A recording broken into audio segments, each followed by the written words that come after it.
મારું નામ ભુરિયા સોનલબેન અલ્કેશભાઈ.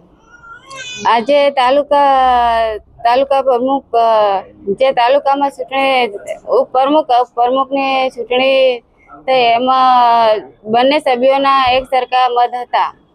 તો એમાં ચીટી ઉછાળીને મારું નામ નીકળ્યું અને મને પ્રમુખ બનાવ્યા. એમનો ખૂબ ખૂબ આભાર માનું છું આમ આદમી પાર્ટી.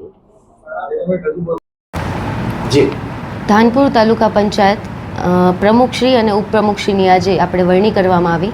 એમાં ટોટલ આપણે 24 સભ્યશ્રીઓ છે, જેમાં 12 મત પડતા આપણે ચિઠ્ઠી ઉછાળીને નામ સિલેક્ટ કર્યા છે.